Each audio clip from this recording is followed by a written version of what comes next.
आज हम पढ़ने वाले हैं कोऑर्डिनेशन कंपाउंड। कोऑर्डिनेशन कंपाउंड्स में सबसे पहले मेरी बात सुनिए। पहले मैं आपको बताता हूँ, एक छोटी सी स्टोरी सुनाता हूँ आपको।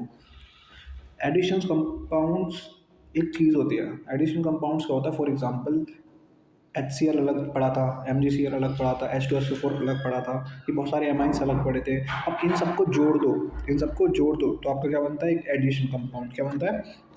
Addition compound. तो अगर आपसे कोई पूछे एडिशन कंपाउंड्स क्या होता है, एडिशन कंपाउंड फॉर्म्ड होते हैं बाय कॉम्बिनेशन ऑफ टू और मोर सिंपल कंपाउंड्स। मतलब एक से ज़्यादा सिंपल कंपाउंड्स को अगर हम एक जगह मिला कर रख दें, एक से ज़्यादा कंपाउंड्स को अगर हम क्या कर दें, कॉम्बाइन कंबाइन कर दें या उनको मिक्स कर दें, तो वो क्या बन जाएगा हमारा? Addition compound. अब एडिशन कंपाउंड्स के दो टाइप्स होते हैं, पहला होता है डबल सॉल्ट और दूसरा होता है कॉम्प्लेक्स सॉल्ट। ठीक है, अब इन दोनों में फ़र्क क्या होता है यहीं पर समझो। डबल सॉल्ट जो होता है, इसको अगर वाटर के अंदर डालोगे, डबल सॉल्ट को जैसे आपने वाटर के अंदर डाला, तो ये क्या करता है? कंप्लीटली डिसोशिएट हो जाता है। कंप्लीटली डिसोशिएट, कंप्लीटली डिसोशिएट का मतलब क्या है? बताओ बताओ। कि पूरी तरीके से क्या हो जाएगा? टूट जाएगा। पूरी तरीके से क्या होगा? टूट जाएगा। इसमें कुछ नहीं बचता, कंप्लीटली क्या हो जाता है? डिसोशिएट। बट अगर यहाँ पे कॉम्प्लेक्स सॉल्ट को देखो, कॉम्प्लेक्स सॉल्ट का दूसरा ही नाम क्या है? कोऑर्डिनेशन सॉल्ट, जिन्हें हम पढ़ने वाले हैं। ठीक है, ये क्या होते हैं? इन्हें अगर वाटर के अंदर डालोगे तो कम्प्लीटली डिजोल्व नहीं होते। कम्प्लीटली डिजोल्व नहीं होते। क्यों नहीं होते भैया? ध्यान देना। जैसे कि मैंने एक कंपाउंड लिया के ब्रैकेट CrFE का होल 6। ठीक है, अब ध्यान देना, अगर हम इसको पानी के अंदर डालेंगे, इसको पानी के अंदर डालेंगे तो हमें क्या मिलेगा? ध्यान देना प्लीज़। हमें मिलेगा, एक तो मिलेगा K+ आयन और एक मिलेगा CrF6 का माइनस आयन। मतलब कि आपको पता है ये टूट गया, ये टूट गया, पर एक बात बताओ, क्या CrF से अलग हुआ? नहीं हुआ। तो कंप्लीटली डिसोशिएट तो नहीं हुआ। हाँ, डिसोशिएट हुआ बट कंप्लीटली डिसोशिएट नहीं हुआ। तो समझ में आया, जो ब्रैकेट वाली चीज़ होती है ये कंप्लीटली डिसोशिएट नहीं होती। ठीक है, कंप्लीटली। आगे बढ़े। तो डबल सॉल्ट क्या होते हैं? अब आपको पता है, जो कंप्लीटली क्या हो जाए? डिसोशिएट हो जाए, आयंस में बदल जाए। और कोऑर्डिनेशन सॉल्ट्स क्या होते हैं? जो कंप्लीटली डिसॉल्व ना हो। समझ में आ गया यहाँ तक? अब कुछ टर्म्स पढ़ लेते हैं, मैं यही पढ़ाता हूँ पहले आपको, है ना, फिर आगे दिखाऊंगा भी। के CrH2O का होल 6। अब ध्यान देना, सॉरी भाई, अरे यार इधर ऑफ हो गया। KCrH2O का होल 6। अब ध्यान देना प्लीज़। हाँ, ये जो पूरा का पूरा ही ब्रैकेट है, इसे कहते हैं हम कोऑर्डिनेशन स्पेयर। क्या बोलते हैं? Coordination sphere. ठीक है, अब ये जो होता है, ये जो कम नंबरों में होता है, या ये मान लो आप ब्रैकेट है जो करेक्ट बाद होता है, या कम नंबरों में जो होगा, जैसे इसके 6 नंबर्स हैं, 6 मॉलिक्यूल्स हैं इसके, बट इसके कितना? सिर्फ एक। जो कम नंबरों में होता है वो होता है हमारा सेंट्रल एटम। क्या होता है? Central atom. आपने D&F ब्लॉक तो पढ़ लिया, याद रखना सेंट्रल एटम हमेशा कहाँ का मिलेगा? डी ब्लॉक का। कहाँ मिलेगा? डी ब्लॉक का। ठीक है, फिर ये जो सेंट्रल एटम से डायरेक्टली कनेक्ट होता है ना, ये जो सेंट्रल एटम से क्या होता है? डायरेक्टली कनेक्ट होता है, इसे कहते हैं लिगेंड्स। क्या कहते हैं? लिगेंड्स। आई होप यहाँ तक तो कोई दिक्कत नहीं होगी। है कुछ? ये क्या पूरा का पूरा ब्रैकेट? Coordination sphere. ये क्या होता है? Central atom. और ये क्या होता है? लिगेंड्स। क्या होता है? लिगेंड्स। बात क्लियर है यहाँ तक? कोई दिक्कत? एक बार और पढ़ लें। ये क्या होता है? Central atom. ये क्या होता है? लिगेंड्स। ये क्या होता है? Coordination sphere. अब यहीं पर देख लो, ये लिगेंड्स कितने हैं? नंबर ऑफ लिगेंड्स क्या होता है हमारा? नंबर ऑफ लिगेंड्स ही हमारा क्या होता है? Coordination number. Coordination number. Coordination number पूरी पूछे क्या होता है तो बताना, number of ligands. Number of ligands. क्या यहाँ तक कोई दिक्कत है? कोऑर्डिनेशन नंबर क्या होता है? Number of ligands. समझ में आया यहाँ तक? आई होप यहाँ तक तो कोई दिक्कत नहीं होगी आप लोगों को। अब जो आपने लिगेंड्स पढ़े हैं वो भी कितने टाइप के होते हैं? पहला होता है नंबर ऑफ डोनर साइड से, मतलब कि हम क्लासिफिकेशन कर रहे हैं लिगेंड्स का। लिगेंड्स क्या होता है? जो सेंट्रल एटम से डायरेक्टली कनेक्ट होता है। अब वो कितने टाइप के होते हैं? तो पहली क्लासिफिकेशन हम करेंगे किसके हिसाब से? डोनर साइड के हिसाब से। ठीक है, तो अब एक बात सुनना मेरी, कोई कोई मॉलिक्यूल्स तो ऐसे होते हैं जो मोनोडेंटेड होते हैं। क्या होते हैं? मोनोडेंटेड। मोनोडेंटेड का मतलब जिनकी ओनली वन डोनर साइड होती है। मतलब कितनी डोनर साइड होती है? सिर्फ एक। वो सिर्फ एक तरफ से क्या कर सकते हैं? रिएक्ट कर सकते हैं। फॉर एग्जाम्पल यहाँ एक राजा है, मुझे इस पर अटैक करना है, तो मेरे पे सिर्फ एक ही साइड है, यहाँ से अटैक करूँगा तो मोनोडेंटेड। अगर मैं दो जगह से अटैक करूँगा तो क्या होगा? मैं बाइडेंटेड। और दो से ज़्यादा जगह से अटैक करूँगा तो क्या होगा? मैं पॉलीडेंटेड। समझ में आ रहा है? तो डोनर साइड का मतलब क्या है? कहाँ से आप अटैक कर पाते हो, कहाँ से आप बॉन्ड बना सकते हो। अगर आप एक जगह से ही बना सकते हो तो मोनोडेंटेड, दो जगह से बना सकते हो तो बाइडेंटेड, और अगर दो से ज़्यादा जगह से अगर आप बॉन्ड बना सकते हो तो पॉलीडेंटेड। समझ में आ गया? अब यहाँ तो कोई दिक्कत, ये इसके एग्जांपल है H2O सिर्फ एक जगह से रिएक्ट करता है, Cl एक जगह से, OH एक जगह से। ये EN का मतलब होता है इथाइलिन डाई एमाइन। EN का मतलब क्या होता है? Ethylene diamine. ये देखो कहाँ कहाँ से रिएक्ट कर सकता है, एक तो यहाँ से रिएक्ट कर सकता है, एक यहाँ से रिएक्ट कर सकता है। ये मॉलिक्यूल इसके पास इलेक्ट्रॉन्स है ना दोनों के पास, यहाँ से क्या कर सकते हैं? अटैक कर सकते हैं। पॉलीडेंटेट को आपको कोई बनाने को नहीं बोलेगा, TBS UP किसी में भी किसी भी आएगा कि पॉलीडेंटेट क्या होते हैं? जिनकी दो साइड से ज़्यादा होती हैं, डोनर साइड, ठीक है। यहाँ तो कोई दिक्कत।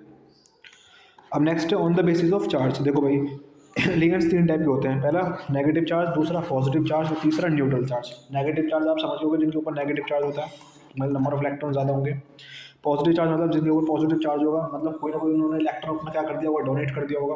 न्यूट्रल का मतलब जिनके पास जो क्या होंगे? न्यूट्रल, ना उनके वो पॉजिटिव होंगे ना नेगेटिव होंगे, जैसे H2 होगा, NH3 होगा, RnH2 होगा, ROH होगा, ये सब क्या है? न्यूट्रल। क्या है? न्यूट्रल। समझ में आ गया? तो आगे बढ़ते हैं। On the basis of strength, on the basis of strength. Strength में देखो लिगेंड दो टाइप के होते हैं, एक होते हैं स्ट्रॉन्ग फील्ड लिगेंड और एक होते हैं weak field ligand. Strong field ligands क्या होते हैं? ऐसे लिगेंड्स जो क्या कर पाएँ? इलेक्ट्रॉन्स की पेयरिंग करा पाएँ, जो इलेक्ट्रॉन्स की क्या कर पाएँ? पेयरिंग। फॉर एग्जाम्पल मैं बता देता हूँ कैसे कह रहा हूँ मैं। जैसे कि ये है, हमारे पास 7 इलेक्ट्रॉन थे तो मैंने फिल करे 1, पहले आपको पता है एक एक भरा जाएगा सब में, 5 और एक ये 6 और एक ये 7, है ना। अब मैं कहूँ कि मैंने इसमें स्ट्रॉन्ग फील्ड लिगेंड यूज़ किया है, स्ट्रॉन्ग फील्ड लिगेंड, तो यहाँ पे जो पेयरिंग होती है वो कैसे होती है? ध्यान देना। इन दोनों की तो पेयरिंग हो रही है, रख दो, इन दोनों की भी हो रही है। अब अगर स्ट्रॉन्ग फील्ड लिगेंड है तो क्या होगी? इन दोनों की भी क्या होगी? पेयरिंग होगी। ये वाला एज इट इज रखा जाएगा। तो आपको समझ में आया? ये पहले ऐसे रखे थे, पर अगर स्ट्रॉन्ग फील्ड लिगेंड यूज़ किया तो उसने क्या कर दिया? इनकी पेयरिंग करा दी। वीक फील्ड लिगेंड क्या करता है? पेयरिंग नहीं कराता, पेयरिंग नहीं कराता, पेयरिंग नहीं कराता। अब भी हम याद कैसे करें कौन सा स्ट्रॉन्ग होता है कौन सा वीक होता है? तो याद रखना, जिनमें कार्बन और नाइट्रोजन यूज़ हो वो सभी के सभी क्या होते हैं? स्ट्रॉन्ग। क्या होते हैं? स्ट्रॉन्ग। जिनमें कार्बन और नाइट्रोजन यूज़ ना हो वो सभी के सभी क्या होते हैं? Weak field ligands. क्या होते हैं? Weak field ligands. क्या तो कोई दिक्कत है?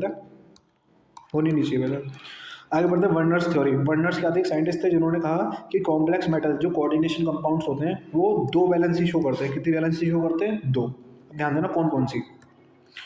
पहली होती है प्राइमरी वैलेंसी और दूसरी होती है सेकेंडरी वैलेंसी। प्राइमरी वैलेंसी क्या होती है? जैसे कि मैं ये कंपाउंड लिखूँ, हाँ, KCrCn का होल 6 3 माइनस, तो ये जो ऊपर लिख रही है ये क्या होता है? इसका ऑक्सीडेशन नंबर। -3 क्या है? Oxidation number. ऑक्सीडेशन नंबर को ही हम क्या कहने लगे? वर्नर्स थ्योरी ने ऑक्सीडेशन नंबर को ही क्या बोला? Primary valency. क्या बोला? Primary valency. और कोऑर्डिनेशन नंबर को क्या बोला? Secondary valency. कोऑर्डिनेशन नंबर कितना है इसका? 6। कितना है? 6। समझ में आ रहा है आपको? प्राइमरी वैलेंसी क्या होती है? Oxidation number. सेकेंडरी वैलेंसी क्या होती है? Coordination number. फिर से पढ़ लो, प्राइमरी वैलेंसी क्या होती है? Oxidation number. और सेकेंडरी वैलेंसी क्या होती है? Coordination number. क्या यहाँ तो कोई दिक्कत है? समझ में आ रही चीज़ें? आगे बढ़ सकते हैं? यहाँ तो कोई दिक्कत है बताओ प्लीज़। ठीक है, आगे बढ़ते हैं। फिर आता है valence bond theory. Valence bond theory क्या कहता है कि कोई भी जो सेंट्रल एटम होता है वो अपने वैकेंट डी ऑर्बिटल देता है। क्यों? ताकि लिगेंड उससे बॉन्ड बना पाए। ये सेंट्रल एटम यूज करता है अपने वैकेंट डी ऑर्बिटल्स को। क्यों? ताकि लिगेंड क्या कर पाए?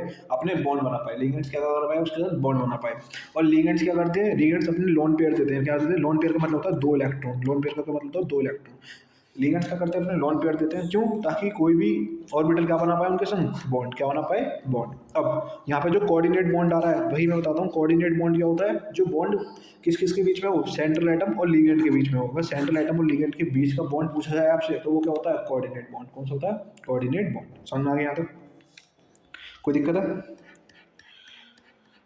फिर नेक्स्ट पढ़ते हैं। अब हमने पढ़ लिया टाइप्स ऑफ कॉम्प्लेक्स। जो कॉम्प्लेक्स दो टाइप के होते हैं। पहला होता है आपका क्या? Inner orbital complex. दूसरा क्या होता है? Outer orbital complex. अब यहाँ पे एक समझते जाना। इनर ऑर्बिटल कॉम्प्लेक्स में n-1d ऑर्बिटल यूज होता है और आउटर में n-d ऑर्बिटल क्या होता है? भैया क्या बोल रहे हो? समझ में नहीं यार भाई, आगे समझाऊंगा, बस यहाँ से पढ़ लो एक बार, ठीक है। और इनर ऑर्बिटल कॉम्प्लेक्स में कौन से यूज होते हैं? स्ट्रॉन्ग फील्ड लिगेंड यूज होते हैं, मतलब कार्बन और नाइट्रोजन वाले। और बाकी ये आउटर में कौन से होते हैं? वीक वाले। इनर का मतलब क्या होता है समझना। जैसे कि पहले 7 इलेक्ट्रॉन थे ना, फिर आपने क्या करा? इलेक्ट्रॉन्स को अंदर ले लिया ना, पेयरिंग करा दी, तो आपने क्या करा? एक ऑर्बिटल खाली हो गया था, तो ये क्या होता है? इनर ऑर्बिटल, जिसमें अंदर ही अंदर काम हो जाए। आउटर का मतलब जो वीक फील्ड लिगेंड हो वो पेयरिंग ना कर पाए तो पूरे में इलेक्ट्रॉन रहते हैं, तो ये क्या होता है? Outer field ligand. ठीक है, समझ आ रहा? Outer orbital. अब इनर कौन बनाता है? जिनमें स्ट्रॉन्ग फील्ड लिगेंड होते हैं। और आउटर कौन बनाता है? जिसमें वीक फील्ड लिगेंड होते हैं। यहाँ तो कोई दिक्कत? अब समझना। sp3 जो s से यूज होता है समझ जाना, वो क्या है? इनर। और वो आउटर ऑर्बिटल क्या है? Outer orbital. और जो d से यूज हो वो क्या है? इनर। क्योंकि इनर वाले में ही डी ऑर्बिटल खाली बचता है। अब sp3 हो, इसमें sp3 एक s का और 3 p का, तो कितना होगा 4 होगा, 4 ही कोऑर्डिनेशन नंबर है। dsp2 एक d का एक s का और 2 p का, ये भी कितना होगा 4। अब कोऑर्डिनेशन नंबर 4 हो तो ज्योमेट्री क्या होती है आपकी टेट्राहेड्रल या स्क्वायर फिंगर, ठीक है। वैसे 6 के लिए क्या होती है d2sp3 2 d के एक s का 3 और 3 p के, तो कितना होगा 6। तो कोऑर्डिनेशन 6 हो और हाइब्रिडाइजेशन d2sp3 हो तो ज्योमेट्री का हुई ऑक्टाहेड्रल। इससे नंबर sp3d2 हो और कोऑर्डिनेशन नंबर 6 हो तो अभी क्या होगी ज्योमेट्री ऑक्टाहेड्रल। अब ये इनर होगा या आउटर होगा, और ये इनर होगा या आउटर होगा, आप बताओगे मुझे अभी। अब कमेंट करो, कमेंट जल्दी के जल्दी अभी। भाई देख क्या रहा है, तू भी करेगा, जानता है उन्हें, फिर भी कर, कमेंट कर, आगे बढ़े। पैरामैग्नेटिज्म, पैरामैग्नेटिज्म क्या होता है, नंबर ऑफ अनपेड इलेक्ट्रॉन्स कितने हैं। देखो पैरामैग्नेटिक्स के अंदर क्या होता है, अनपेड इलेक्ट्रॉन्स होते हैं, नंबर नहीं अनपेड इलेक्ट्रॉन होते हैं, इतना याद रखो। क्या होते हैं, अनपेड इलेक्ट्रॉन्स होते हैं पैरामैग्नेटिक के अंदर। और अगर कोई पैरामैग्नेटिक वेव सब्सटेंस है हमारे पास तो उसका मैग्नेटिक मोमेंट अगर जानना है तो उसका फॉर्मूला क्या होता है, अंडर रूट में n+2, अंडर रूट में n+2, अंडर रूट में n+2 क्या होता है हमारा, number of unpaired electron, number of unpaired electron, number of unpaired electron. समझ में आ गया यहाँ तक। अब मैं यहाँ को आपको करके दिखाऊंगा CO-CN का, ठीक है। CO-CN के लिए आपको CN की CO के मैंने आपको एक ट्रिक सुनाई है, scooty SCTI scooty, van, car में, फैको FE, कोबाल्ट कोबाल्ट। तो ये का होगा 3D1 3D2 3D3 3D4 3D5 3D6 और ये का होगा 3D7 3D7 4s2, ये तो होगा। अब इसका पहले ऑक्सीडेशन नंबर निकालेंगे, तो ऑक्सीडेशन नंबर के लिए जिसका हम ऑक्सीडेशन नंबर निकालते हैं उसको x मानो।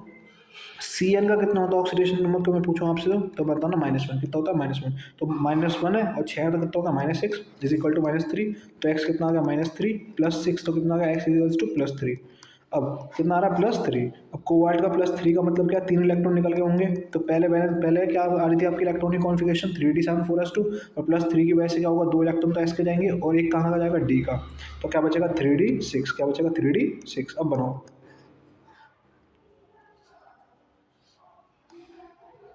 यहाँ नहीं दिख रहा ना आपको, मैं ऊपर बढ़ा देता हूँ। 1 2 3 4 और ये 5, ठीक है। अब ध्यान देना 3D6 है ना, तो 1 2 पर आप मुझे बताओ क्या स्ट्रॉन्ग फील्ड है वीक, तो स्ट्रॉन्ग में तो क्या करा देगा, पेयरिंग करा देगा। तो 1 2 3 4 5 6। अब मुझे बताओ कितने ऑर्बिटल खाली बच गए, 2। कोऑर्डिनेशन नंबर कितना 6, तो 6 ऑर्बिटल चाहिए मुझे, तो 2 तो मैंने डी के ले लिए, D2। अभी और कितने चाहिए, 4 और चाहिए, तो एक एस का और 3 पी के, D2sp3। अब D2sp3 कोऑर्डिनेशन नंबर 6 पे ज्योमेट्री का शो करता था, ऑक्टाहेड्रल, ये तुम्हें याद करना है, समझ में आ गई। D2sp3 ज्योमेट्री कोऑर्डिनेशन नंबर 6 पे कौन सी ज्योमेट्री यूज करता था, ऑक्टाहेड्रल। अब आगे बढ़ते हैं,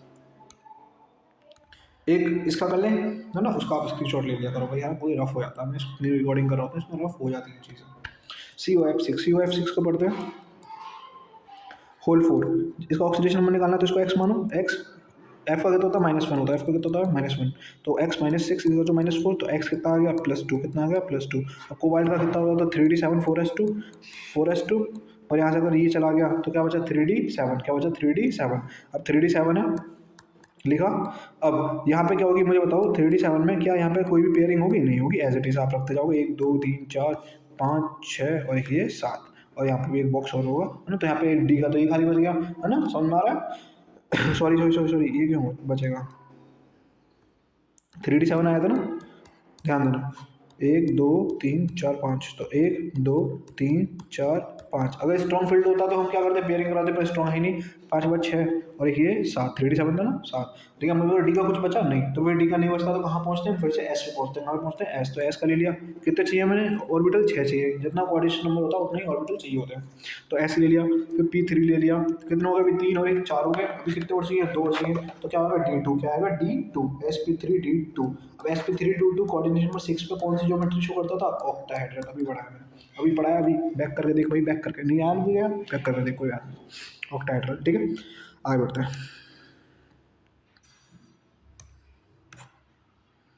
अब है हमारी एक लास्ट थ्योरी CFT। क्या है CFT को ध्यान देना प्लीज। CFT क्या होती है, CFT भी बताती है आपको, क्या बताती है, हाइब्रिडाइजेशन बताती है, आपकी ज्योमेट्री बताती है और कोऑर्डिनेशन नंबर बताता है, ध्यान देना प्लीज। इसमें देखो टेट्राहेड्रल के लिए क्या होता है, अगर टेट्राहेड्रल होगी तो 5 ऑर्बिट्स होंगे, 5। और टेट्राहेड्रल के लिए देखो T2G, मतलब 3 ऑर्बिट्स ऊपर जाते हैं और 2 नीचे जाते हैं, समझ में आ गई। ठीक है, और अगर यही कितने हो जाए, आपके ऑक्टाहेड्रल होता तो इसमें 3 नीचे होते और 2 ऊपर होते। अब देखो 3 है तो 3 के लिए अलग-अलग T2G, इसमें कितने 3 आदमी आ रहे हैं तो T2G, और इसमें कितने EG ना EG। अब इनको एक-एक करके कर लेते हैं। समझ में आ गया ये। अब ध्यान देना प्लीज, मैं क्या बताना चाह रहा हूँ। अगर आपका स्ट्रॉन्ग फील्डिंग एंड होगा तो पहले इसी को पेयरिंग कराओगे पूरे का पूरे, और अगर वीक फील्ड होगा तो इसमें 2 भर के फिर यहाँ पहुंच जाओगे। समझ में आ गई। तो स्ट्रॉन्ग फील्ड और वीक फील्ड का यहाँ पे कर लोगे काम, ठीक है। उसके बाद हाइब्रिडेशन जो है वो बता देना प्लीज, ठीक है। ऑक्टाहेड्रल टेट्राहेड्रल का होता है, ये किसका होता है? टेट्राहेड्रल का। किसका होता है? टेट्राहेड्रल का, ठीक है। अब ये जो बीच का जो डिस्टेंस है ये बढ़ जाता है कब? वीक फील्डिंग एंड में। कब बढ़ जाता है? वीक फील्डिंग में। और घट जाता है कब? स्ट्रॉन्ग फील्डिंग एंड में। किसमें घट जाता है? स्ट्रॉन्ग फील्डिंग एंड में। समझ में आ गई। ये है ऑक्टाहेड्रल का। किसका है? ऑक्टाहेड्रल का। ऑक्टाहेड्रल का में ईजी ऊपर होता है और T2G नीचे होता है। इसको भी आप बना सकते हो भाई। और अगर आपको पता है कैसे करके आपको बॉन्डिंग करनी है, बस इतना याद रखना कि अगर स्ट्रॉन्ग फील्डिंग एंड होगा तो सबकी पेयरिंग होगी, और वीक फील्डिंग एंड होगा तो पेयरिंग नहीं होगी। अब हम पढ़ेंगे लास्ट टॉपिक हमारा आइसोमर्स। क्या पढ़ेंगे? आइसोमर्स। आइसोमर्स देखना कितने टाइप के होते हैं। आइसोमर्स में सबसे पहले होता है हाइड्रेट आइसोमर्स। क्या होता है? Hydrate isomers. हाइड्रेट आइसोमर्स है तो वाटर ही ले लो। हाइड्रेट आइसोमर्स में क्या होता है? वाटर की हेरा फेरी होती है। यहाँ पे 6 और यहाँ पे कितना है? 5। कितने हैं? 5। एक कहाँ चला गया? बाहर। तो अब आ याद रखना, हाइड्रेट आइसोमर्स में किसकी हेरा फेरी होती है? H2O की, वाटर की। किसकी होती है? H2O की। Linkage isomers. लिंकेज आइसोमर्स में देखो ऐसा करके कंपाउंड देखो, Cr है, Cn है, H2O है, 4 है। यहाँ पे क्या? Cr NC, तो यहाँ पे Cn था, यहाँ पे क्या था? NC, तो बदल गया ना ये साइनाइड थे आइसोसाइनाइड हो गया। तो यहाँ पे क्या हुई? डोनर साइड ने क्या कर दिया? अपना चेंज कर दिया। तो ये क्या होता है? हमारा लिंकेज आइसोमर्स। आपको ये दोनों ही कंपाउंड देगा और आपसे कहेगा कि बताओ ये कौन से वाले आइसोमर हैं। तो आप बता सकते हो यहाँ पे। अगर वाटर से छेड़छाड़ी होगी तो हाइड्रेट आइसोमर्स, अगर डोनर साइड से छेड़छाड़ी होगी है तो क्या होगा? Linkage isomers. आगे बढ़े। Ionisation isomers. ध्यान दो, इसे अगर मैं पानी में गिराऊंगा तो मुझे पता है, आपको पता है ब्रैकेट वाली चीज़ जो ब्रैकेट से बाहर वाली है वो अलग मिल जाएगी मुझे। तो यहाँ पे क्या मिलेगा? SO4 2-। पर अगर इस वाले को पानी में गिराऊंगा तो क्या मिलेगा मुझे? Cl-। पर कंपाउंड तो एक ही है, तो क्या हुआ? Cl बाहर चला गया और SO4 अंदर आ गया। इस टाइप का दिखे जिसमें आयंस के साथ छेड़छाड़ी हुई है, जो ब्रैकेट के बाहर वाली चीज़ है वो अंदर चली गई, अंदर वाली बाहर आ गई, तो कौन से होते हैं वो? Ionisation isomer. कौन से होते हैं? Ionisation isomer. अब लास्ट क्या आपका? Coordinate isomers. कौन सा है? Coordinate isomers. कोऑर्डिनेट आइसोमर्स के लिए सिंपल बात करता हूँ, अगर 2 ब्रैकेट कभी भी दिख जाए तो समझ जाना वो कौन सा वाला होगा? आइसोमर। Coordinate isomer. इसमें होता क्या? देखो यहाँ Cr के साथ क्या? NH3, और CO के साथ क्या? H2। अब दूसरे वाले में देखो जो इसका करेक्ट अपोजिट है, Cr के साथ यहाँ पे क्या आ गया? H2, और Cr के साथ क्या आ गया यहाँ पे? NH3, सॉरी CO के साथ क्या आ गया यहाँ पे? NH3। क्या आ गया? NH3। समझ में आया? तो ये क्या हो गया? बिल्कुल उससे अपोजिट हो गया। समझ में आया? जो Cr के साथ तब वो कहाँ पहुंच गया? CO के पास, और जो CO के पास तब वो कहाँ पहुंच गया? Cr। तो ये कौन होता है? हमारा कोऑर्डिनेट आइसोमर्स। कौन से होते हैं? Coordinate isomer. अब ये तो हो गया हमारे स्ट्रक्चरल आइसोमर्स जो फॉर्मूले में दिख जाते हैं। कुछ होते हैं हमारे स्टीरियो आइसोमर्स। कैसे होते हैं? Stereo isomers. स्टीरियो आइसोमर्स की 2 आपके टाइप्स होते हैं, एक होता है ज्योमेट्रिक, एक होता है ऑप्टिकल। ऑप्टिकल को पहले खत्म करता हूँ। ऑप्टिकल में क्या होता है? जैसे यहाँ पे एक सब्सटेंस बनाया मैंने, W बनाया, इसी की करेक्ट मिरर इमेज, वो क्या होती है? हमारी ऑप्टिकल आइसोमर्स। क्या होता है? Optical isomers. समझ में आ रहा है? पर ज्योमेट्रिकल आइसोमर्स क्या होता है? सेज और ट्रांस से रिप्रेजेंट करते हैं। अगर सेम एटम्स, जैसे कि यहाँ पे एक्स एक्स दोनों एक ही साइड लिखे हैं और वाई वाई एक ही साइड लिखे हैं, तो ये होता है सेस। क्या होता है? सेम। सेम साइड मतलब सेम एटम सेम साइड रखे हूँ तो वो क्या होता है? सेस। और सेम एटम अगर एक दूसरे के सामने रखे हूँ, एक्स एक्स सामने रखा है, वाई वाई सामने रखा है, तो ये होता है ट्रांस। क्या होता है? ट्रांस। बस इतना ही था आपके इस चैप्टर में। 18 मिनट 19 मिनट में जैसे ही मैं कंप्लीट कर पाया, मैंने ये कंप्लीट किया है और बहुत इजी तरीके से पढ़ाया। कोऑर्डिनेशन कंपाउंड ये काफ़ी टफ चैप्टर माना जाता है 12th का, बट बहुत इजी तरीके से पढ़ा है। इतना भी पढ़ लो तो इनफ है, बहुत ज़्यादा पढ़ जाऊँगा। ठीक है, थैंक यू।